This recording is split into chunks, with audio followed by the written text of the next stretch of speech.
Kolon adalah bagian usus besar yang paling panjang dan terbagi atas 4 bagian, yaitu kolon ascendens, yaitu terletak di kanan rongga perut. Selanjutnya ada kolon transversum, yaitu melintang dari kanan ke kiri di bagian atas rongga perut. Setelah itu ada kolon descendens yang terletak di kiri rongga perut, serta juga ada kolon sigmoid yang mana terletak di bagian yang berhubung dengan rektum. Fungsi utama kolon adalah absorpsi air dan elektrolit kimus untuk membentuk feses yang padat dan penimbunan bahan feses sampai dapat dikeluarkan. Setengah bagian proksimal kolon ditunjukkan pada gambar berikut, terutama berhubungan dengan absorpsi, dan setengah bagian distal berhubungan dengan penyimpanan. Oleh karena tidak diperlukan pergerakan kuat dari dinding kolon untuk fungsi-fungsi ini, maka pergerakan kolon secara normal lambat. Meskipun lambat, pergerakannya masih mempunyai karakteristik yang serupa dengan pergerakan usus halus, dan sekali lagi dapat dibagi menjadi gerakan mencampur dan gerakan mendorong.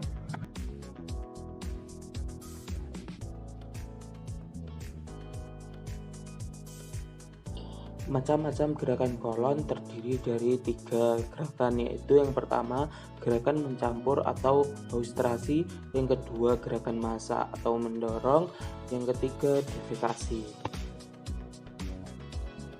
Gerakan haustrasi melalui cara yang sama dengan terjadinya gerakan segmentasi dalam usus halus, kontriksi sirkular yang bisa terjadi di dalam usus besar. Pada setiap konstruksi ini, kira-kira 2,5 cm sirkular akan berkontraksi. Kadang ini bertambah kolon sampai kadang tersumbat. Pada saat yang sama, otot longitudinal kolon yang terbentuk menjadi 3 pita longitudinal yang disebut tinial kolit akan berkontraksi. Kontraksi gabungan dari pita longitudinal dan longitudinal menyebabkan bagian usus besar yang tidak terangsang mengambil keluar dan memberikan bentuk serupa kabel yang disebut haustrasi. Gerakan mendorong banyak dorongan di dalam segmen dan kolon tersebut menghasilkan kontraksi haustrasi tapi berlangsung sistem yang membutuhkan waktu 8 sampai 15 jam untuk menggerakkan virus sebagai otot fungsional melalui kolon. Sementara virusnya sendiri menjadi fleksibel yang karakteristik hampir sangat padat mengambil fluid. Meskipun sampai sini, gerakan maksa dapat mengambil 1 kali para pendorong untuk gerakan mendorong dalam 1 detik.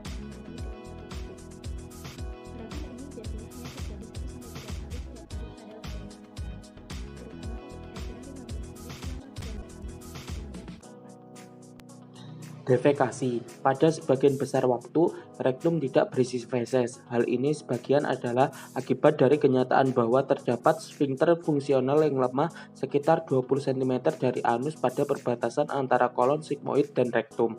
Di sini terdapat juga sebuah sudut tajam yang menambah resistensi terhadap pengisian rektum. Bila gerakan massa mendorong feses masuk ke dalam rektum, segera timbul keinginan untuk defekasi, termasuk refleks kontraksi rektum dan refleks sfinkter anus. Refleks otonom. Refleks otonom merupakan salah satu bagian sistem saraf yang bergerak secara tidak sadar atau involunter. Refleks otonom terbagi menjadi 2. Yang pertama yaitu sistem saraf simpatis, yaitu bertindak untuk reaksi fight or flight dari tubuh, yaitu mempercepat detak jantung, memperlebar saluran bronkial, menurunkan motilitas usus besar, menyempitkan pembuluh darah, meningkatkan peristaltik di esofagus. Kemudian yang kedua ada sistem saraf parasimpatis yang mana bertindak untuk reaksi resting atau relaksasi dari tubuh, yaitu contohnya ada produksi saliva, produksi air mata, melambatkan detak jantung, serta ada menaikkan motilitas usus besar.